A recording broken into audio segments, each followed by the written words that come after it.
Reach के एतबार से मैंने कोई भी ड्रामा उसके करीब भी नहीं देखा। एक ऐसे शख्स का कैरेक्टर कर रहा है ना जिसको सोसाइटी ने रिजेक्ट किया, जिसकी शक्ल नहीं अच्छी। अगर किसी एक्चुअल को ले लेते तो उसको फिर रेस्ट ऑफ द ड्रामाज में आपने एक्सेप्ट करना था कि ये एक नॉर्मल आदमी। हमें पता है कि टीएलपी एक जमात है जो कि पिछले कुछ अरसे में बनी है। कैसे बनी है वो भी सबको पता है। आई एम नॉट रॉन्ग, ये 3.8 मिलियन अबॉर्शंस होते हैं एक साल में। नाम बता सकता हूँ कि वो किस सड़क पर कहाँ आमने सामने क्लिनिक्स मौजूद हैं, डॉक्टर्स मौजूद हैं, प्राइवेटली हैंडल करते हैं, उसमें औरत की जान चली जाए, वो मर जाए, कोई जिम्मेदार नहीं है। वो आर्मी चीफ जो 71 की उसका जिम्मेदार था, उसकी पेंशन बंद क्यों नहीं हुई? शहबाज गिल साहब ने मेरी एक वीडियो शेयर की हुई और मुझे इस चीज पे गुस्सा आ रहा था कि यार तूने क्यों की है? आज तो हमारी वीडियोस का सहारा ले रहे हो। काफी भोंडा काम था, बंसाली साहब से एक्सपेक्ट नहीं किया जा सकता, लेकिन लोग मर रहे हैं, कत्ल हो रहे हैं, कोई पैदा हो रहा है, किसी को प्यार हो रहा है, कोई इंकलाब चल रहा है। वो देखना है तो मैं गंदी साइटों पे चला जाऊंगा ना, मैं तसल्ली से देख लूंगा। वहां पे फौजी हर वक्त वर्दी में होगा, वो फौजी हर वक्त मुल्क पे जान निसार करने के लिए बैठा होगा। ऑफ कोर्स वो ये उसकी पार्ट ऑफ ट्रेनिंग है और ये उसकी जॉब का हिस्सा है। अस्सलाम वालेकुम नाज़रीन, नियो प्लस के पॉडकास्ट में खुशामदीद। मैं हूं खावर बुखारी। नाज़रीन, क्या आपने कभी किसी बागी शख्स को सुना है? ये वो शख्स हैं जिनके होते हुए ये एहसास होता है कि ये गूंगों का मुल्क नहीं है। मेरे साथ मौजूद हैं जनाब अदील अफजल साहब। अदील अफजल साहब वही अदील अफजल साहब जो पिछले दिनों परिज़ाद ड्रामे में भी आए थे। नासाज आपने इनका करैक्टर बहुत पसंद किया था। अदील भाई, सबसे पहले तो वेलकम टू माय पॉडकास्ट। आपका बहुत बहुत शुक्रिया, आप मेरे कहने पे it's a long due podcast वैसे तो, लेकिन आप आए। सबसे पहले ये बताएं अदील भाई कि करियर का आगाज़ कहाँ से किया और अदील अफजल अपने आप को खुद कैसे डिफाइन करता है? यार खुद अपने आप को कैसे डिफ़ाइन करना, मतलब आई थिंक वो वही है कि आपका काम ही आपको डिफ़ाइन कर रहा होता है। सो जो कुछ मैं कह रहा होता हूँ, लिख रहा होता हूँ या परफॉर्म कर रहा होता हूँ, उससे किसी हद तक लोगों को अंदाज़ा हो तो जाता होगा कि मैं किस किस्म का बंदा हूँ। बेसिकली अभी तक खुद ढूंढ रहा हूँ, तलाश कर रहा हूँ कि कौन कौन सी चीज़ है जिसमें मुझे एक्साइटमेंट फ़ील होती है या कौन कौन सी चीज़ है जिसमें अभी भी कुछ मौजूद है सीखने के लिए।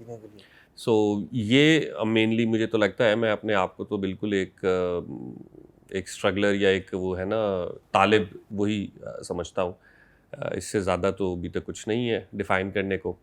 कैरियर जो है वो मेरा कोयटा से स्टार्ट हुआ है और क्योंकि मेरा अपना ताल्लुक़ कोयटा से ही है, तो वहाँ मैंने 2003 में रेडियो पाकिस्तान से बेसिकली अपना सफ़र शुरू किया। आपकी आवाज़ से लगता है कि आपने रेडियो में बुनियादी तौर पे हाँ, क्योंकि रेडियो एक बहुत अच्छी तरबियत गाह है आवाज़ के लिहाज आवाज़ से, के लिहाज से। क्योंकि उस पे सारा जो इन्हिसार है आपके प्रोग्राम का वो आपकी आवाज़ पे ही होता है, आपके अंदाज़े बयां पे होता है।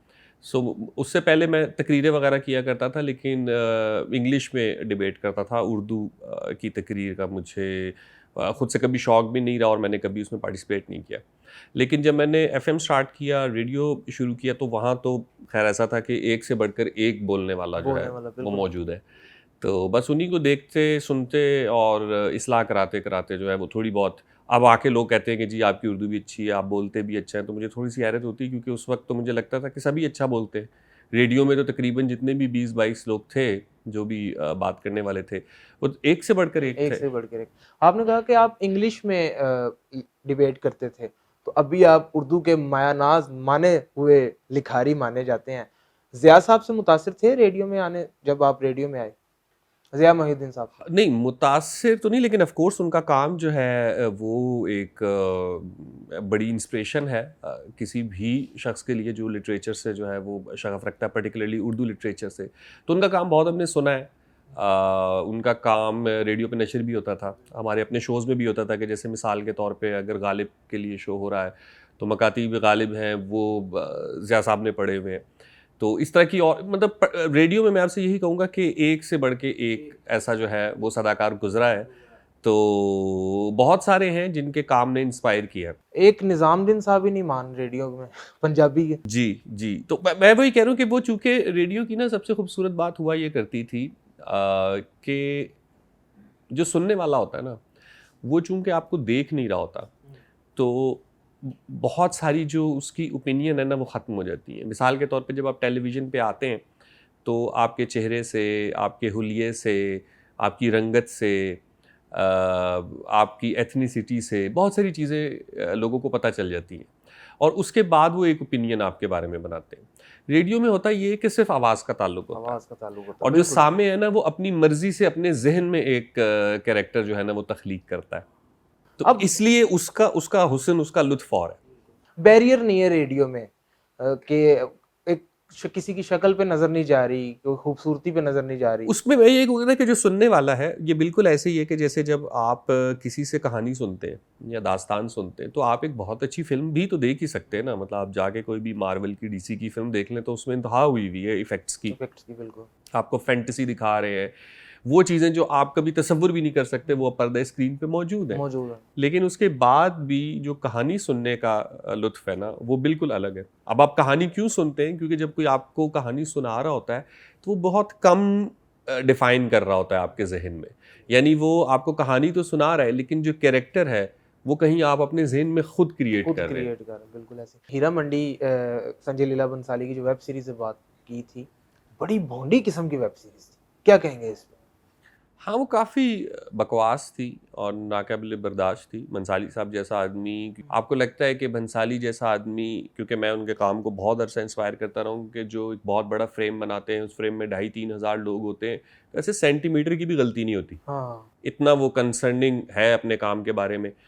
तो काफ़ी भोंडा काम था, भंसाली साहब से एक्सपेक्ट नहीं किया जा सकता, लेकिन उसमें ये वाले ब्लंडर्स को छोड़ के भी आई थिंक जो उसकी सबसे मेन चीज़ है जिसकी वजह से वो कहानी कहीं से भी आपको ग्रिप नहीं कर पाती, उसमें लस्ट के अलावा कोई और इमोशन है नहीं। लोग मर रहे हैं, कत्ल हो रहे हैं, कोई पैदा हो रहा है, किसी को प्यार हो रहा है, कोई इनकलाब चल रहा है, किसी भी सीन के किसी भी मूवमेंट में सिवाय लस्ट के और कुछ नहीं है। सो वो देखना है तो मैं गंदी साइटों पे चला जाऊंगा ना, मैं तसल्ली से देख लूंगा वहाँ पे, मतलब इतने करोड़ों रुपए अरबों रुपए लगा के मैंने ऐसी चीज़ क्यों देखनी है। उन्होंने दिखाया लाहौर, ठीक है, और लग रहा था जैसे मुंबई का कोई चौल दिखा रहे हैं। नहीं, मुंबई भी नहीं, मैं वो कह रहा हूँ कि उसमें बहुत सारी मिस्टेक्स हैं। लैंग्वेज वाइज हमारा जो कॉन्सेप्ट है कि कौन सी ज़बान कहाँ बोली जाती है वो उसमें गलत है। फिर हम तवाइफ को लेके जो कैरेक्टर क्रिएट करते हैं और पर्टिकुलरली भंसाली साहब, तो वो सिर्फ एक तमाशबीन के एंगल से, तमाशबीन के एंगल से तवाइफ एक इंसान है, आप ये भी उस सीरीज में दिखा सकते थे, समझा सकते थे, लेकिन उसके लिए क्या होगा, अब हम जो स्टीरियोटिपिकल राइटिंग होती है ना, वो स्टीरियोटिपिकल राइटिंग यही होती है कि अगर आप आज कहेंगे ना कि मैंने एक फौजी दिखाना है, लेकिन मैं फौजी को इंसान दिखाना चाहता हूँ कि वो पहले इंसान है और बाद में फौजी है, तो इंसान के माँ बाप होते हैं, बहन भाई होते हैं, दोस्त होते हैं, उसकी कुछ इनसिक्योरिटीज़ होती हैं, कुछ कॉम्प्लेक्सेस होते हैं, कुछ डिज़ायर्स होती हैं, ये बहुत सारी चीज़ें होती हैं जिनको दिखा के एक कैरेक्टर क्रिएट होता है और वो लवेबल भी बनता है, एक्सेप्टेबल भी बनता है। लेकिन जब आप लिखने बैठेंगे तो आप एक सर्टेन प्रेशर होगा कि नहीं, फौजी को वैसे दिखाओ जैसे बस हम चाहते हैं, तो वो क्या होगा, वो फौजी हर वक्त वर्दी में होगा, वो फौजी हर वक्त मुल्क पे जान निसार करने के लिए बैठा होगा। ऑफ कोर्स वो ये उसकी पार्ट ऑफ ट्रेनिंग है और ये उसकी जॉब का हिस्सा है, ये एक जगह दिखा दिया ना, लेकिन क्या होगा कि आप अब स्टीरियोटिपिकल राइटिंग है ही यही कि आप फौजी को ह्यूमनाइज नहीं कर सकते। हाँ, आप उसको ह्यूमन ग्राउंड के ऊपर नहीं दिखाते, उसको इंसान तो दिखाएं। मुल्ला को दिखाएंगे तो मुल्ला को एक सर्टेन इमेज हाँ, में दिखा देंगे, उसको उसके आगे नहीं लेके जाएंगे। ठीक है कि आपने या तो मुल्ला को एकदम से ऐसा अच्छा मुल्ला दिखाना जो देखने वाला कहे ऐसे मुल्ले कहाँ होते हैं, ठीक है, या फिर आप मुल्ला को बिल्कुल इतना एंटाई कर दोगे कि उसको देख के ही वो हर बात में बस आपको लग रहा होगा कि बस ये गलत आदमी है और इससे मैंने सिर्फ नफरत करनी है और इससे मैंने दूर रहना है। सो इसी तरीके से भंसाली साहब की जो तवाइफ है वो कहीं से भी ना तो औरत लगती है, वो ना कहीं से इंसान लगती है, वो एक ऑब्जेक्ट लगती है क्योंकि वो एक तमाशबीन के एंगल से बनाई हुई है, उसका कोई ह्यूमन एंगल नहीं है। फीमेल ऑब्जेक्टिफिकेशन उन्होंने उसमें दबा के की है, इसमें तो कोई वो है नहीं। सो वो basically it's a poor writing, poor direction and poor production design.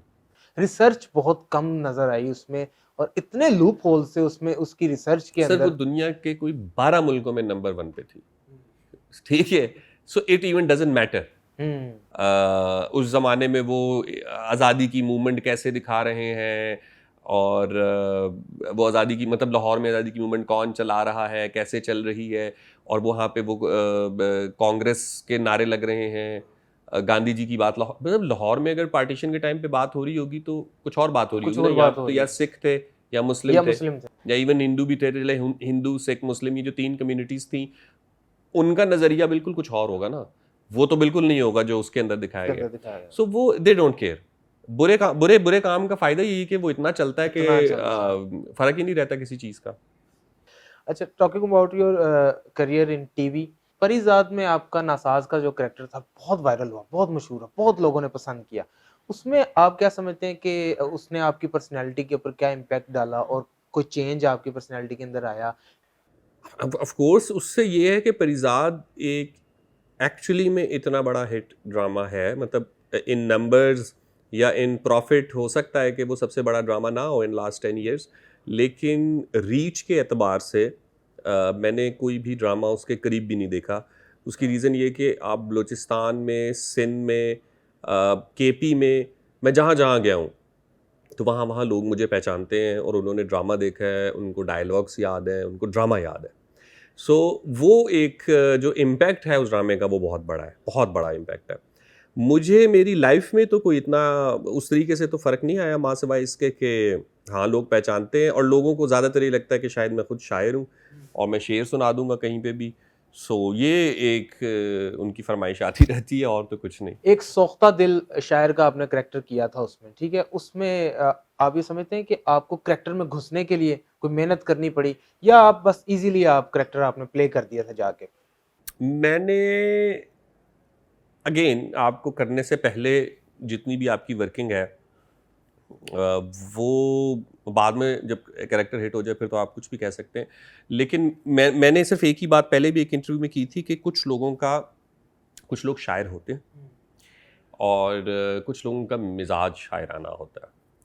तो मैं एक ऐसे बंदे के साथ जब मैंने रेडियो शुरू किया था तो one of the earliest friend जो मैंने वहाँ पे बनाया था, तो वो खुद शायर भी था और उसका मिजाज भी बहुत शायराना था। वो कौन था? वो कोयटा में है, अफसाना नॉवल निगार है और शायर है, फारिस मुगल। अच्छा, फारिस मुगल। तो मतलब हमारी एज के ही, हमसे कोई 3-4 साल बड़ा होगा। तो उस वक्त जिस तरीके का शख्स वो था और वो जिस तरह गुफ्तगू किया करता था, जब मैंने ये सीन्स देखे थे, मुझे स्क्रिप्ट मिला था पढ़ने के लिए, तो वो पहला शख्स ही मुझे वो याद आया था कि मतलब वो होता ना कि शायर बड़े हसास होते हैं, लेकिन फारिस जो था वो बहुत ऐसे रूथलेस हो के आपको जवाब दिया करता था कि आप कहते थे कि तुम किस किस्म के शायर हो, तुम तो रहम ही नहीं, तरस ही नहीं खाते। जालिम साहब टाइप। ठीक है, और हर एक का एक अपना अंदाज होता है ना कि अपनी मौज मस्ती में। तो एग्जैक्टली जब इसका भी जो परिजात का जो पहला सीन था मेरी एंट्री का, तो वो वही है कि वो परिजात खुदकुशी करने जा रहा है और मैं उसको जाके कह रहा हूँ कि मरना है मर लेना, लेकिन थोड़ी देर बाद मरना, अभी मैं सो रहा हूँ, अभी तुम मर जाओगे, ऐसे ट्रेन ऊपर से गुजरेगी, लोग जमा हो जाएंगे, मेरी नींद खराब। ठीक है, मोर कंसर्न अबाउट माई नींद। तो वो वही था कि वो जब मैं उसको याद किया था ना, तो मुझे समझ आ गई थी कि अच्छा ठीक है, ये बिल्कुल एक ऐसे बात करनी है कि इसमें कोई बहुत ज्यादा जोर डालने की कोशिश नहीं है, जुमले खुद बता रहे हैं, सिचुएशन खुद बता रही है, रूथलेस है।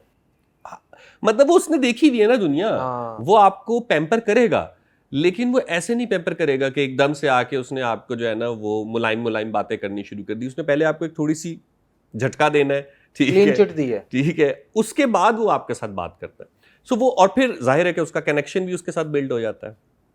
तो वो सीन्स कम थे लेकिन वो सीन्स अच्छे लिखे हुए थे, तो उनको करने का मजा आया था। प्लस ये कि ऑफ कोर्स जो उसके डायरेक्टर है ना शहजाद कश्मीरी साहब, आई थिंक इस ड्रामे की सक्सेस में एक बहुत बड़ा हिस्सा जो है उनका है कि उन्होंने बहुत क्रिएटिवली ड्रामे को हैंडल किया है। उन्होंने एक एक सीन को फर्दर डिवाइड किया है कि अच्छा यार इसको हम चलते हुए करते हैं, इस सीन को आधा यहाँ करते हैं आधा वहाँ करते हैं, वरना मोस्टली टीवी में टाइम का बहुत प्रेशर होता है, तो एक दिन में 15, 18, 16 सीन निकालने होते हैं, तो आप बहुत जल्दी काम करें, तो आप कहते अच्छा यार सोफे पे बिठाओ 2 बंदों को, सारी बात जल्दी रिकॉर्ड कर लो और बस निकलो। बट उसमें उस ड्रामे में ये वाज़ेह फ़र्क नज़र आता है कि वो विजुअली बहुत ज़्यादा मेहनत हुई थी, किया हुआ है पूरा ड्रामा। अच्छा, एक बात जो मुझे खटकती भी थी वो ड्रामा देखते हुए कि एक गोरे चिट्टे शख्स को, एक खूबसूरत नौजवान को, अहमद अली अकबर को, वो भोंडा सा मेकअप करके कालक से थोप के उसको कास्ट कर लिया। आप किसी काले को ही कास्ट कर लेते अगर आपने करेक्टर ये बनाना था तो ये क्या समझते हैं कि आप ये किसी काले शख्स को, एक्टर को अगर हम कास्ट कर लेते तो परिजात बना था बेसिकली एक ऐसे शख्स का कैरेक्टर कर रहा है ना जिसको सोसाइटी ने रिजेक्ट, जिसकी शक्ल नहीं अच्छी, तो अगर किसी एक्चुअल को ले लेते तो उसको फिर रेस्ट ऑफ द ड्रामाज में आपने एक्सेप्ट करना था कि ये एक नॉर्मल आदमी है, क्योंकि पहले तो उसके ऊपर स्टैंप लग जाती कि आप किसी की शक्ल को, मतलब आप एक आर्टिफिशियल शक्ल क्रिएट करने के बजाय एक एक्चुअल शक्ल उठा के कह रहे हैं कि ये गंदी शक्ल है। अच्छा, ठीक है, सो पहले तो ये एक दलील है। ये एक नहीं, मेरी अपनी वो है। सेकेंडली, अगर आप नॉवल पढ़ेंगे तो नॉवल में तो उसके यहाँ पे चेचक के दाग भी होते हैं, उसकी शक्ल को बहुत ज़्यादा एक्सप्लेन किया गया है। वो सारी चीज़ें टेस्ट एंड ट्रायल हुई हैं, चेचक के दाग भी बने हैं, फुलवैरी भी बनी है, बहुत सारी चीज़ें उसके फेस पे ट्राई आउट की गई हैं। उसके बाद देखा गया कि नहीं, ये बहुत मुश्किल हो रहा है, ठीक है। बट अगेन वो मेकअप उसका, वो रंग उसका, वो सारी चीज़ें एक से दो किस्तों में पीछे रह गई थी जब अहमद अली अकबर ने उसको एक्ट आउट किया था। तो उसकी परफॉर्मेंस ने बता दिया था कि अब आप उसके रंग को तो देख ही नहीं रहे, अब वो उसकी परफॉर्मेंस को देख। अच्छा अदील भाई, ये भी है कि रियलिटी दिखानी थी ना, रियलिटी दिखानी थी। तो वही मैं कह रहा हूँ कि अगर आपने रियलिटी दिखानी थी तो आपने एक ऐसे शख्स को ही कास्ट कर लेना था। आप रियलिटी दिखा रहे हैं, आपको झूठ तो नहीं बोल रहे। हाँ, झूठ नहीं बोल रहे, लेकिन मैं फिर वही कह रहा हूँ ना कि वो एक क्वेश्चन ज़रूर होना था कि क्या मतलब मैंने ऐसे ड्रामे भी देखे हैं कि जिसमें दो भाई हैं और एक प्यारा है और एक प्यारा नहीं है, और वो लड़की जो है वो उसको सारा दिन ताने दे रही है कि मेरी शादी तुमसे होगी तो अपनी शक्ल देखो और ये करो वो करो, और वो अच्छा खासी शक्ल का बंदा है। मतलब वो उसने बाल भी बिल्कुल ठीक बनाए हुए हैं, उसकी दाढ़ी भी बिल्कुल ठीक है, वो कपड़े भी ठीक पहनता है, वो जिम भी जाता है, वो फिट भी है। अब उसको टीवी में रोल ऐसा मिला हुआ है कि वो अच्छा खूबसूरत आदमी नहीं है, लेकिन वो देखने में बिल्कुल भी कहीं से तो वो फिट ही नहीं हो रही ना बातें। तो ये कहना कि बंदा ढूंढ के ले आते और कर लेते और करा लेते, मुझे लगता है कि ये थोड़ी सी ज्यादा एक्सपेक्टेशन है। अदिल भाई, बात करते हैं जिंदगी तमाशा की। जिंदगी तमाशा बैन होने की वजह आप क्या समझते हैं कि ये क्यों बैन कर दी गई मूवी? इसमें खदशात किसको थे, खतरात किसको थे? देखें, खदशात और ख़तरात तो पता नहीं किसको थे। मसला ये है कि सबका कोई ना कोई कारोबार है, एजेंडा है ना, कोई जुड़ा हुआ है, ठीक है। तो उसके लिए वो ढूंढ रहे होते हैं कि कहीं से, मिसाल के तौर पे जैसे अभी मैं वीडियोस बनाता हूँ तो मुझे जैसे ही कोई मुद्दा मिलेगा मैं उसके ऊपर वीडियो बनाऊंगा ताकि वीडियो वायरल हो जाए। यहाँ एक जिम्मेदारी का कॉन्सेप्ट आता है ना कि आप उस चीज़ से मत खेलें, ठीक है, जो कल आके आपको हिट करे। हमारे यहाँ एक ख़ास प्लांटेड तरीके से एक मजहबी जुनूनियत पैदा की गई है और हमें उस दिशा में लगाया गया है। ये किसने की है मजहबी जुनूनियत पैदा? इसमें हमारी रियासत मुलव्विस है, हमारी रियासत, इसमें हमारे ब्यूरोक्रेट्स। इट्स फाइन, आपका कैरेक्टर है, आपकी आइडियोलॉजी, आपकी बिलीफ है, आप उसका ज़रूर प्रचार करें, लेकिन आप इस चीज़ को समझें भी कि कौन सी चीज़ आपकी सोसाइटी के लिए हार्मफुल है। सो बेसिकली ज़िंदगी तमाशा के साथ हुआ यही है कि हमें पता है कि टीएलपी एक जमात है जो कि पिछले कुछ अरसे में बनी है।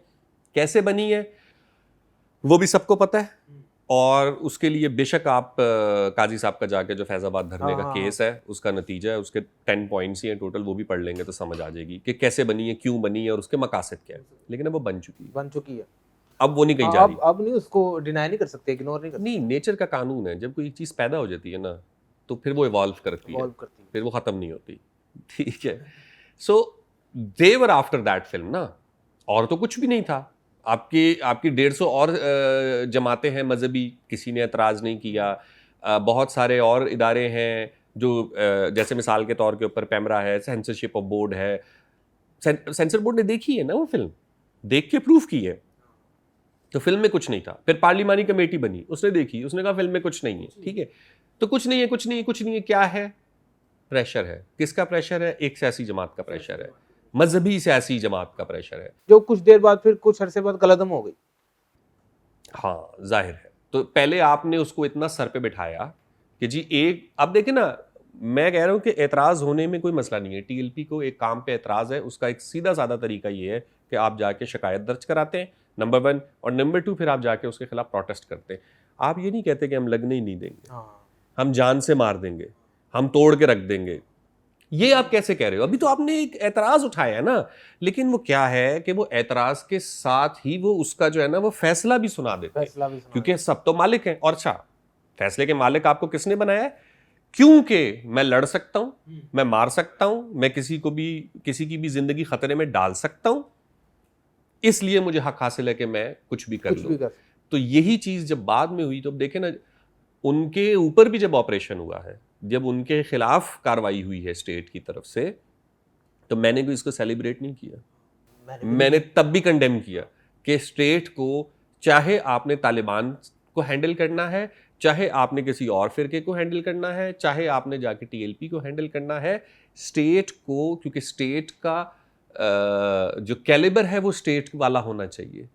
ठीक है, स्टेट किसी ग्रोह की नुमाइंदा नहीं होती, स्टेट एक ओवरऑल पॉपुलेशन की नुमाइंदा है, वो माँ है तो उसको माँ की तरह बिहेव करना चाहिए। ठीक है, बट ये चीज अब उनको भी सबको समझाने की जरूरत है कि आप एक सर्टन लेवल से आगे मामलात नहीं लेके जा सकते। तो अब जाहिर है कि अब जैसे जिंदगी तमाशा आएगी, उसके बाद कोई और फिल्म आएगी, उसके बाद कोई और ड्रामा बनेगा। कल मैं एक पॉडकास्ट देख रहा था शहजाद गयास की, एंड आई वाज शॉक्ड कि उसमें खातून ने कहा कि पाकिस्तान में yearly 3.8 if I am not wrong, yes 3.8 million abortions होते हैं एक साल में। अगर ये नंबर कम भी है तो लाखों में तो होगा ना, में तो जस्टिफाई नहीं है। तो बात क्यों नहीं हो सकती? एक चीज या तो एग्जिस्ट ही नहीं करती हो ना। मैं आपसे उस चीज के बारे में बात करना चाह रहा हूं कि आए यार, मैं आपको चांद पे मौजूद एक खड्डे जिसका नाम ये है उस पर बात करूं, तो आप कहें यार सॉरी, ये अभी हमारे लिए रेलेवेंट नहीं है। That's fine. एबॉर्शन के ऊपर अगर आप बात करना शुरू करेंगे, वो बोलेंगे आप गैर इस्लामी बात कर रहे हो। तो फिर ये जितनी क्लिनिक्स बनी हुई है, मैं आपको नाम बता सकता हूं कि वो किस सड़क पर कहां आमने सामने क्लिनिक्स मौजूद हैं, डॉक्टर्स मौजूद हैं, प्राइवेटली हैंडल करते हैं। उसमें औरत की जान चली जाए, वो मर जाए, कोई जिम्मेदार नहीं है, क्योंकि एक चीज थ्रू प्रॉपर चैनल हो ही नहीं रही। ठीक है, सो एटलीस्ट बात तो करने दो ना। आप कहते हैं कि जी हमें हुर्मत रसूल पे जान कुर्बान है। बिल्कुल आपकी जान कुर्बान है, आप इसको दिलो जान से रखें, इस चीज को रखें। ठीक है, अब मुझे एक बात बताएं, हम अक्सर औकात कहते हैं फलां बंदे ने तौहीन की, फलां बंदे ने तौहीन की। मैंने 6 साल अखबार में काम किया है, और मैं अक्सर उनसे कहता था कि ये अखबार में सबसे ऊपर आयत लिखी होती है, सबसे ऊपर हदीस लिखी होती है, उसकी जो उसके फ्लैग है उसके बिल्कुल साथ। और अखबार कैसे गलियों में रुलता है, अखबार में पकोड़े भी बिकते हैं, अखबार पैरों के नीचे भी आता है। अब अगर मैं ये कहूँ ना, अखबार से आयत निकाल देते हैं क्योंकि इसकी तौहीन हो रही है, इससे फायदा कम और लगता है नुकसान ज्यादा हो रहा है, तो सब कहेंगे कि यार तुम आयत निकालने की बात कर रहे हो, तुम हदीस निकालने की बात कर रहे हो। नहीं, मैं उसको आप ही के असूलों के मुताबिक उसका मकाम तो फिर उसका मेंटेन तो रखे ना। तो बहुत सारी जगहों पे तौहीन हो रही है सरेआम। ठीक है, हम इस्लाम के बताए हुए ना तो कानून पे चलने को तैयार है। अभी कत्ल हो जाता है, उसके बाद हम अमीर आदमी ने कत्ल किया हो तो हम फौरन दियत पे राजी हो जाते हैं कि बस ठीक है जी, उसने पैसे दे दिए, आप बड़ी अच्छी बात है, आप दियत पे चल रहे हैं, आप कसास पे भी चले ना। मुझे बताएं, अगर मैं एक गरीब आदमी, बल्कि होना ऐसे चाहिए कि 8-10 गरीब आदमी मिले, ऐसा 1 करोड़ 2 करोड़ रुपया जमा करें, 3 करोड़ रुपया जमा करें, और फिर जाके किसी अमीर को गोली मार दें और फिर कहें ये ले लो पैसे दियत के, तो क्या आप दियत एक्सेप्ट करेंगे? तब तो आप करेंगे नहीं जी, ये तो फैसला है। सो आपने ना एक अजीब चूचू का मुरब्बा बनाया हुआ है कि जहां भी कोई बड़ा बंदा फंसने लगता है तो वहां आप रिलीजन की हेल्प ले लेते हैं, जहां आपने किसी बड़े बंदे को फंसाना होता है वहां भी आप रिलीजन का कार्ड यूज कर लेते हैं। तो ये आप कब तक यूज करेंगे? आपने देखें अपने एक्स पीएम नवाज शरीफ साहब को जूता पड़वा दिया, अभी आपके एक्स चीफ जस्टिस को डोनट की शॉप में लानत पड़ गई, आपके एमएनएज एमपीएस के ऊपर अटैक हो गया, आपके गवर्नर का कत्ल हो गया, हो रहा है, काफी कुछ हो रहा है। ठीक है, सो अब आप इसको डिनाई नहीं कर सकते ना कि आपने इस चीज को कहीं ना कहीं एड्रेस करना है। और इसको बहुत, और एड्रेस करने का मतलब ये नहीं है कि फिर आप आए और आप वायलेंस का जवाब वायलेंस से दें, आप उन लोगों को पकड़ें या फांसियां देना शुरू कर दें, गोलियां मारना शुरू कर दें, ऑपरेशन शुरू कर दें, एक ऐसी कार्रवाई शुरू कर दें जिससे वो बजाय सुधरने के वो अपनी आइडियोलॉजी के ऊपर और पक्के हो जाए। तो इस सारे ने अब इतनी घुटन वाली फिजा मेरे भाई बना दी हुई है। पिछले दिनों कोयटा में एक वाकया हुआ था, मैं बहुत उसको लेके अपसेट हुआ था क्योंकि कोयटा में हमने कभी सुना नहीं था। तो बंदे की एक वीडियो निकली जिसमें वो एक पश्तो में एक बंदे के साथ इंटरव्यू दे रहा है। अच्छा, ठीक है, अब जिनको पश्तो आती है उनको एग्जैक्टली पता है कि उसने क्या बात की। उसके होटल के बाहर घेराव हुआ, प्रोटेस्ट हुआ, उसके बाद वो गिरफ्तार हुआ, फिर वो कत्ल हुआ। कत्ल उसको एक पुलिस वाले ने किया और फिर उस पुलिस वाले के साथ उस फैमिली ने सुलह कर ली। इस दरमियान में वकीलों ने आगे बढ़ बढ़ के उसका हाथ चूमे, उसका मुंह चूमा और कहा कि हम फ्री ऑफ कॉस्ट इसका केस लड़ेंगे। ठीक है, जब आप ये तासुर दे रहे हैं कि जनाब जज फैसला करने से डरेगा, वकील केस लड़ने से डरेगा, पुलिस वाला ही कभी भी गोली मार देगा, तो कितनी आजादी दे दी है आपने एक ऐसे तबके को कि वो कभी भी किसी पे भी इल्जाम लगा दें। ज्यादा से ज्यादा क्या होगा? हमारी तारीख का इसमें एलिमेंट है, हमारी तारीख रही है वायलेंस अगेंस्ट वायलेंस की। वायलेंस अगेंस्ट वायलेंस की तारीख तो वैसे ही ह्यूमन हिस्ट्री का हिस्सा रही है, क्योंकि हम डायलॉग पे या एवोल्यूशन पे बिलीव नहीं करते, लेकिन we as a state particularly deliberately mishandling things. Again मैं यही कहूँगा कि हम ना बहुत सारा ना वो कर देते कि यार हमसे गलतियां हुई। यार आपसे गलती हुई तो फिर वो आदमी 30 साल नौकरी में कैसा रहा? नौकरी में कैसे रहा? वो ब्यूरोक्रेट रिटायर क्यों नहीं हुआ? वो आर्मी चीफ जो 71 की उसका जिम्मेदार था, उसकी पेंशन बंद क्यों नहीं हुई? कुछ तो ठीक है, कोई तो आप कहीं भी तो स्टेप ले लेना। आप कह दे हाँ यार ये हम में से गलत था। अब हम अक्सर कहते हैं ना कि यार वो पीटीआई वाले जो है वो अपनी पुरानी गलतियां तस्लीम करें, पहले पीटीआई वाली पुरानी गलतियां तस्लीम करें। आज भी मुझे सुबह किसी दोस्त ने भेजा एक स्क्रीनशॉट, तो वो शहबाज गिल साहब ने मेरी एक वीडियो शेयर की हुई थी और मुझे इस चीज़ पे गुस्सा आ रहा था कि यार तूने क्यों की है? ठीक है, क्योंकि जिस वक्त मैं ये बात कर रहा था तो तुम ही तो हमें गालियां दिया करते थे। आज तुम हमारी वीडियोस का सहारा ले रहे हो। सही है, सो अच्छी बात है, लेकिन फिर अपनी गलती तस्लीम मानो कि तुमसे पहले गलती हुई। मैं गलती को जवाज नहीं बनाऊंगा दूसरी गलती का। इस तरह तो बात ये वो जो है ना वो मुल्लाओं का एक रवायती मनाजरे का अंदाज कि मिसाल के तौर पे मैंने आपके पीर की एक गलती बता दी, आपने उठ के मेरे अलामा की एक गलती बता दी। अब इससे वन वन इक्वल हो गया ना, तो इससे हक और बातिल की जंग हो नहीं रही। ठीक है, सो ये चीज अब बहुत अंदर सरायत कर गई है। यानी हमारा जो बच्चा है, मुझे बड़ी हैरत होती है, यूनिवर्सिटी मैं कोशिश करता हूँ कि मैं कम ही जाऊँ ये यूनिवर्सिटीज़ में, कॉलेजेस में। मेरे में तो सकत नहीं है तालिब इल्मों का सामना करने की। मैं अपने आप को खैर उस काबिल भी नहीं समझता, but I have seen some of the videos. इतनी स्टुपिड रीजनिंग दे रहे हैं और इतने एंगर के साथ बात कर रहे हैं। यार आप अभी यूनिवर्सिटी के स्टूडेंट हो भाई, अभी तुम्हारे पास कैंटीन का ना उधारी चल रही होगी, समोसे के पैसे नहीं होंगे, लेकिन वो जो गेस्ट आया हुआ है उसको तुम ह्यूमिलेट करना जो है ना वो अपना फख्र समझते हो कि मैं आज एक ऐसी बात कर दूंगा, ऐसा जुमला कर दूंगा। और ये किसी छोटे इंस्टीट्यूट नहीं, लम्स में काकड़ साहब के साथ क्या हुआ? आप 10 मिनट लेट आए हैं। हाँ ठीक है, ओ भाई तुमने काकड़ को अगर पकड़ना है ना कहीं पे, तो फिर बलूचिस्तान के रिसोर्सेज पे बात करते हैं, फिर एस्टेब्लिशमेंट की एट्रोसिटीज पे बात करते हैं। 10 मिनट लेट आया है, तुम्हें नहीं पता तुम्हारे मुल्क का, तुम्हें नहीं पता प्रोटोकॉल का, तुम्हें नहीं पता सड़कों का। बस क्या है कि मैं 2 दिन यूनिवर्सिटी में यूं करके ना कूल होकर फिरूंगा, क्योंकि सारे कहेंगे wow what a question. No, it was a stupidest question. आपकी मेंटालिटी ये रह गई है कि बस मैंने वो वायरल होने वाली चीज करनी है। ठीक है, तो आप में वो जूता मारने वाले में, वो लानत देने वाले में, और वो जो इंग्लैंड में बैठ के आजकल तमाशे कर रहे हैं उन लोगों में कोई फर्क नहीं है। पीटीआई वाले जो हैं, ये अभी शयान की जैसे आपने बात की, पता नहीं शयान ही नाम है उसका, वो एवन फील्ड नवाज शरीफ के घर के सामने कभी कुछ फेंक देगा, कभी जूते मारेगा, कभी कुछ करेगा। पीटीआई वाले इतने बिलो द बेल्ट तनकीद क्यों करते हैं? सगे बाप को गालियां देना शुरू कर देते हैं अगर वो उनके लीडर के खिलाफ कोई बात कर दे तो।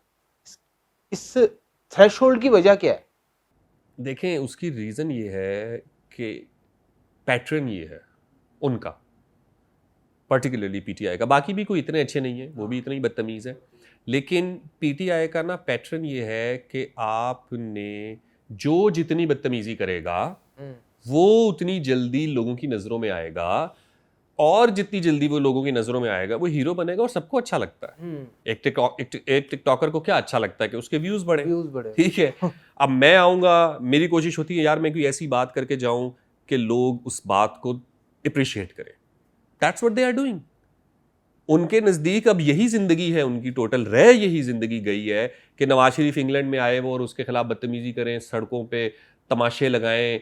ठीक है यार, तुम पाकिस्तान आ जाओ ना। पाकिस्तान आ जाओ। अगर चलो छोड़ो, पाकिस्तान भी नहीं आते, तुम वेस्ट में रहते हो ना, तुमने वेस्ट का हल्फ उठाया हुआ है, और वेस्ट के हल्फ, इंग्लैंड के, कनाडा के, यूएस के हल्फ में लिखा हुआ है कि तुम अमेरिका की अंदरूनी और बैरूनी साजिशों में अमेरिका के ताउन और मददगार रहोगे। यानी अगर कल अमेरिका और पाकिस्तान की जंग हो, as per by law overseas Pakistanis America के साथ खड़े होंगे। अगर आज अमेरिका जाके इसराइल का साथ दे रहा है तो अमेरिका आपके टैक्स मनी पे खड़ा है ना। खड़ा है, बिल्कुल। आप उधर जो पेट्रोल पंप चला रहे हैं, होटलिंग चला रहे हैं, जो भी कर रहे हैं, उधर से बैठ के आप पाकिस्तान में इंकलाब लाने के जो ख्वाब देख रहे हैं, गुड। लेकिन वहां आप अमेरिका को सर्व कर रहे हैं, यूके को सर्व कर रहे हैं, उनकी एट्रोसिटीज को सर्व कर रहे हैं। एक दफा उनके खिलाफ बात करके दिखाएं, आपको लग पता जाएगा कि वहां पे लॉज कितने सख्त है, आपकी तबीयत फ्रेश हो जाएगी। तो ये चूंकि वहां पे करने के लिए कुछ है नहीं, क्या लाइफ है, उनसे पूछे ना। उस बंदे ने, उस लड़के ने अपनी पूरी जिंदगी में अभी तक क्या किया है? बदतमीजी। मंटो साहब का ना एक बड़ा खूबसूरत अफसाना है, वो आई थिंक बाद में शूट भी हुआ था। उस अफसाने में ये होता है कि एक औरत होती है, उसकी जबान बड़ी गंदी होती है, तो गालियां निकालती होती है, और वो उसका बंदा जो है वो भाग गया होता है। तो उसकी एक बेटी होती है, और उसकी बड़ी कोशिश होती है कि मैं ना अपनी बेटी को अच्छी जिंदगी दूं, उसकी वो जिंदगी ना हो जो मेरी जिंदगी, और मैं इसकी किसी अच्छी जगह शादी करूं। तो वो क्या करती है कि वो ना मोहल्ले में जब भी किसी की लड़ाई होती है तो वो ना औरतें ना उसको बुलाना शुरू कर देती हैं। अच्छा। अब वो क्या करती है कि वो कहती है यार ये तो मेरा एक स्किल है कि मैं लड़ती हूँ, मैं गालियाँ देती हूँ, और अगले बिल्कुल डर जाते हैं। तो वो अपने इस क्राफ्ट को इतना बढ़ा लेती है कि ना वो मोहल्ले में हर औरत की खबर रख लेती है कि किसकी जिठानी का अफेयर चल रहा है, किसके देवर ने क्या किया है, किसका शौहर मारता कुटता है, किसके पीछे ससुराली में के, उनकी इनसिक्योरिटीज़ का वो इल्म रखती है। तो जब भी किसी की लड़ाई होती है, लोग उसको पैसे दे के बुलाते हैं, और वो जाती है और वो गालियाँ ताने दे के ना अगलों को बिल्कुल डाउन कर देती है। बहुत पैसा जमा करती है, उसकी बेटी जवान हो जाती है। तो जब उसकी बेटी जवान होती है और उसकी अल्टीमेट ख्वाहिश यही होती है कि मेरी बेटी की किसी अच्छी जगह शादी हो जाए, तो उसकी शादी नहीं होती, क्योंकि जो भी रिश्ता लेके आता है वो जब उसको देखता है और वो कहता है इसकी माँ ऐसी है तो ये कैसी होगी, हालांकि वो लड़की ऐसी नहीं होती। तो वो आप अफसाना पढ़े ना तो फिर आपको समझ आ जाएगी कि ये जो लोग अभी कर रहे हैं इनकलाब के नाम पे। देखिए, आपको अगर वतन से प्यार है, जैसा मैंने कहा ना, शहबाज गिल साहब ने मेरी वीडियो शेयर कर ली, मुईद पीरजादा ने शेयर कर ली, और भी पीटीआई के लोग शेयर करते रहते हैं। आपको अगर फौज से, इस्टेब्लिशमेंट से सिर्फ ये मसला है कि उसने आपको निकाला है, तो आप खुद एक मसला है, ठीक है। अगर आपको मिलिट्री और सिविल इस्टेब्लिशमेंट की एट्रॉसिटीज, उसकी नाइंसाफियां, उसने जहां जहां आइन को पामाल किया है, जहां जहां इंसानी हकूक को पामाल किया है, जहां जहां जमहूरियत को डीरेल किया है, अगर आपको उन सब चीजों से मसला है तो फिर आप और हम कहीं एक पेज पे हैं, ठीक है। मेरी कोई जाती पार्टी नहीं है जिसको एस्टेब्लिशमेंट ने नुकसान पहुंचाया है। मेरी पार्टी ये मुल्क है, ये सोसाइटी है, और मैं खुद हूं। मुझे नहीं पसंद कि एस्टेब्लिशमेंट जो कर रही है वो इस तरीके से जारी रखे, और मेरे बाद मेरा बच्चा और उसके बच्चे वो भी यही सब चीजें फेस करे। मैं इसलिए बोलता हूं, आपकी लड़ाई ये है कि आपको निकाला है तो बुरी है जी। तो इसलिए कभी भी मैं आपको बताऊं, जिस दिन इमरान खान साहब की गवर्नमेंट गई थी वोट ऑफ नो कॉन्फिडेंस के जरिए, मैंने उस दिन जाके स्टेटमेंट लिखी थी अपने फेसबुक के ऊपर कि आज पीटीआई वालों को चाहिए कि बाएं बाजू की जमातों और अकलियतों और अंडर प्रिविलेज्ड लोगों के साथ जाके बैठे, ठीक है, ताकि इनको समझ आए कि इनका दुख दर्द सिर्फ वो समझ सकते हैं और कोई नहीं। लेकिन आप पीटीआई कर क्या रही है? मारंग बलोच आई, आपको बलोच कॉज से कोई दिलचस्पी नहीं। ऐसा नहीं हो सकता ना कि आप मारंग बलोच आई और मारंग बलोच स्टेट के खिलाफ प्रोटेस्ट कर रही है या स्टेट एट्रॉसिटीज के खिलाफ प्रोटेस्ट कर रही है, आप आज मारंग के साथ भी जाके बैठ गए, लेकिन आपको बलोच कॉज से कोई गर्ज नहीं। आपको उन 4 सालों में जब आपकी गवर्नमेंट थी तब बलूचिस्तान में क्या हो रहा था आपको उसका रत्ती बराबर भी इल्म नहीं। पारा चिनार में क्या हो रहा था आपको उसको भी कोई कुछ पता नहीं। तो इसका मतलब है आप बलोच कॉज के साथ सिंसियर नहीं है। अभी आप उस वाले फार्मूले पे चल रहे हैं, दोस्त का दोस्त दोस्त, दोस्त का दुश्मन दुश्मन, दुश्मन का दुश्मन दोस्त, ठीक है। अब आप इस फार्मूले पे चल रहे हैं तो ये बड़ा सतही है और ये कल खत्म हो जाएगा। यानी कल अगर इमरान खान साहब की गवर्नमेंट आ जाए और दोबारा मारंग बलोच प्रोटेस्ट अपना वो मार्च लेके आ जाए इस्लामाबाद, ये उठा लेंगे, तब आप क्या करेंगे? तब आप मारंग बलोच के साथ जाके बैठेंगे या अपने लीडर के साथ जाके बैठेंगे? तो इसलिए जब आप कॉज पे बात करते हैं तो आपने कॉज पे फोकस करना है। मैं ये कह रहा हूं कि मैं अगर बात कर रहा हूं, आपकी और मेरी बात में ये फर्क है। आपको सिर्फ ये शिकायत है कि आपको क्यों निकाला, आपको बाकी 70 साल 75 साल की किसी एट्रॉसिटी से कोई मसला नहीं है। आज आपको दोबारा हुकूमत मिल जाए और स्टैब्लिशमेंट वही सब कुछ कंटिन्यू रखे, आप दोबारा से चुप हो जाएंगे। तो आप चुप होने वाले हैं, और आप पहले भी चुप थे और आप अब बोले हैं, वो भी सिर्फ अपने लिए बोले, ठीक है। सो अपने आप को ना उस कैटेगरी में ना रखें। हाँ, अगर आपने इससे कुछ सीखा है तो फिर हर उस शख्स के साथ जाके खड़े हुए जो रियासती नाइंसाफियों, जबर, गुमशुदगियों का निशाना बना है, फिर खड़े हो उसके साथ जाके। बिल्कुल। पीटीआई के दौर में मैंने भी एक वीडियो बनाई थी मुदस्सर नारू के लिए, और बहुत सारे लोगों ने बनाई। किसी पीटीआई वाले से पूछ लें, उसको मुदस्सर नारू का पता है?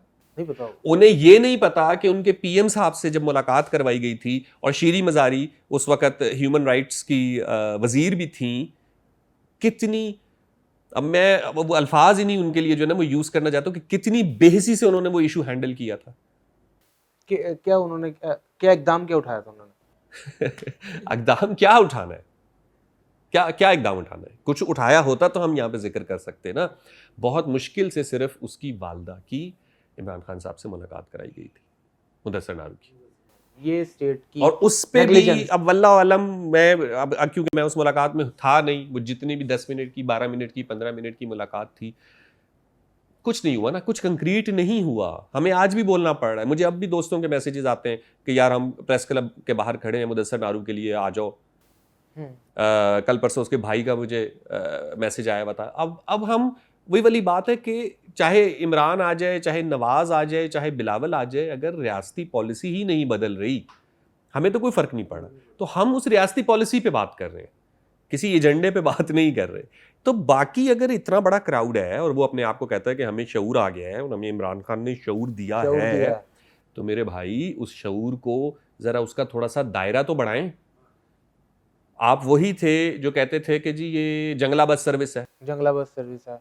और अब मैंने कल बैठ के मैं देख रहा था, केपीके का खुद वजीर ये कह रहा था कि पिशावर बीआरटी पे जो है वो 1 खरब रुपया लग चुका है।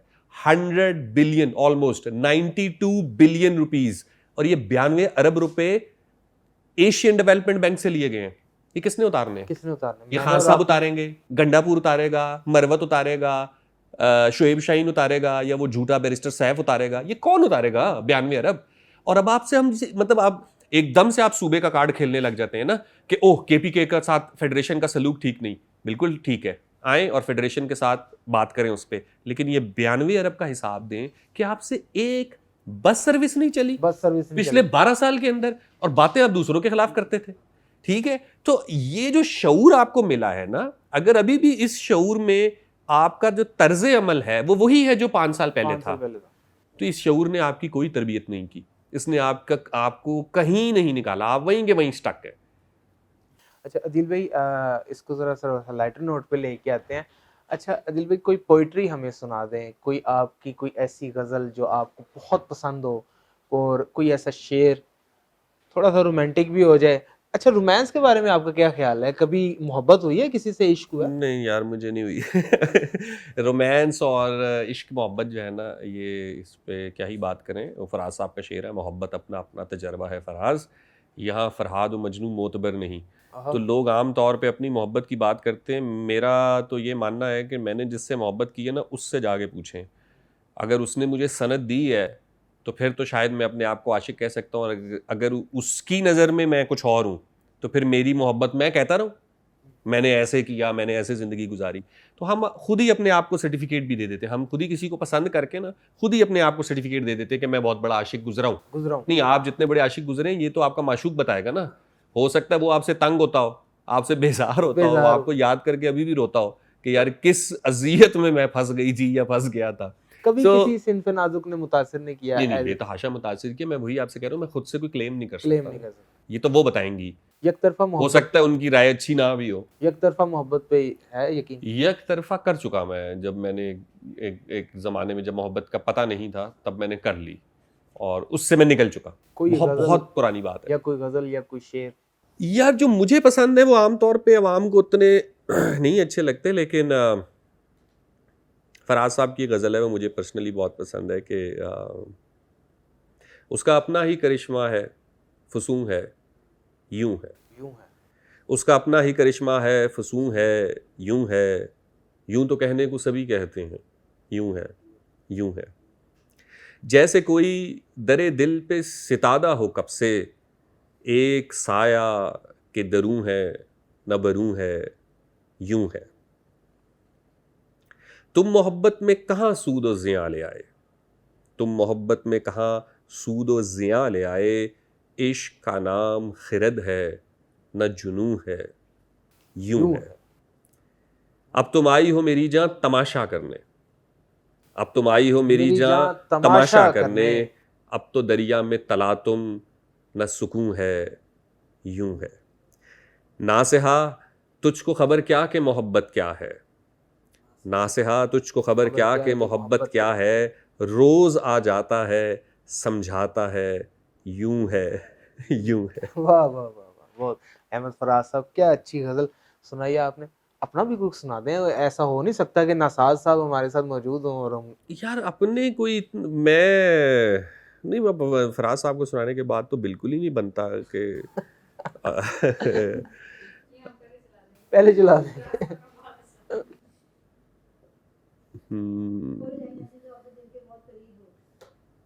अब मैं एक ज़माने में ना ऐसे बेतुकी सी नज़में लिखा करता था। अब मैंने देखा है वो लोग उस तरह की लिखते हैं और वो बड़े हिट हैं, तो वो मुझे उस ज़माने में कुछ इस तरीके की जो है ना छोटी छोटी सी थॉट्स आया करती थी, तो नज़में कुछ लिखी हैं मैंने, लेकिन मैं अब आपसे क्या कहूँगा, मुझे ना अपना ही कलाम कोई कोई एक शेर कोई जो आपको याद हो। एक ना नौजवानी की गज़ल थी, देखने में कसरत है, जानने में वहदत है, सनम हो के खुदा हो, झुकना अपनी फितरत है। फितरत है। ख्याल यार की मंजिल उम्र की मुसाफत है, खुद से ही बेगाना रहना अच्छा तो नहीं, आदत है।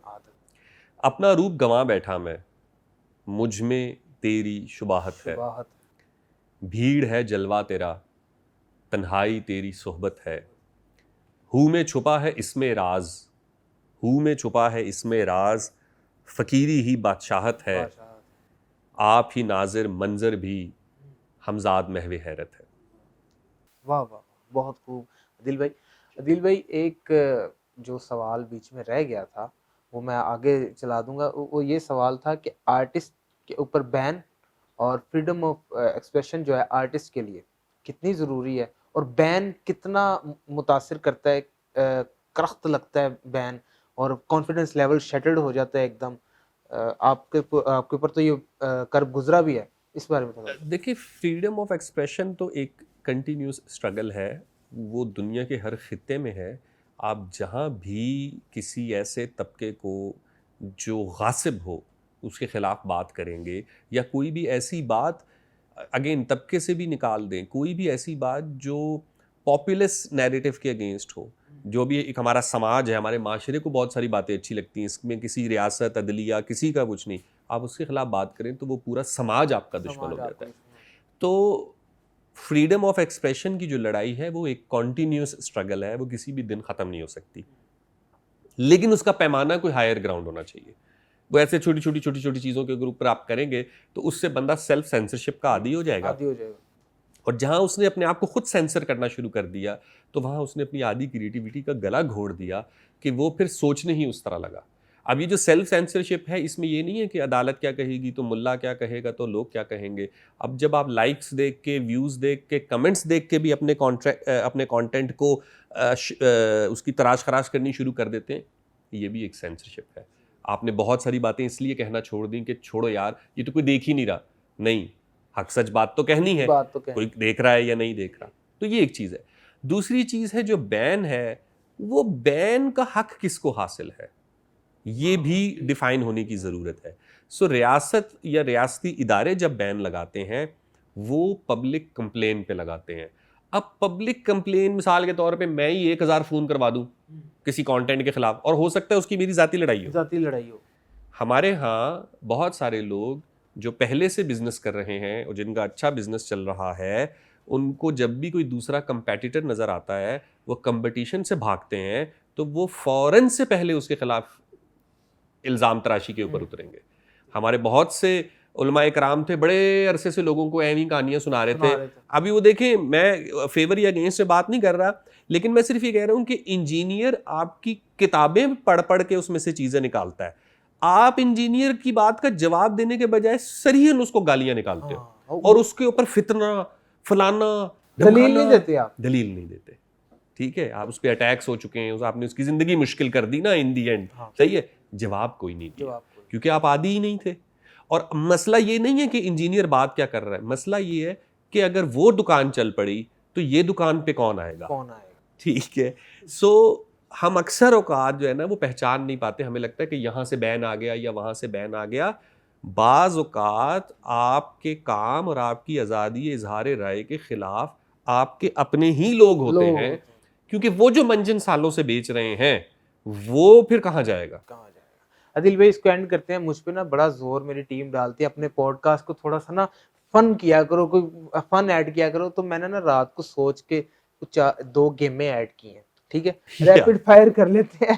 ठीक है, रैपिड फायर तो नहीं कहेंगे इसको, जो भी आप कहना चाहें कर लेते हैं। ठीक है, मैं कोई चंद नाम लेता हूँ, ठीक है, या मैं अच्छा, मैं बुनियादी तौर पे बहुत स्लो हूँ इस तरह के मेरे रिफ्लेक्सेस में, वीडियो गेम्स भी अच्छी नहीं खेलता। मैं सवाल ऐसे करूंगा, आप फौरन जवाब देंगे मुझे ये बताएं आदिल भाई, सियासत में अगर आपको चूज करना पड़े किसी एक पार्टी को, इमरान खान को चूज करेंगे या पीपल्स पार्टी को?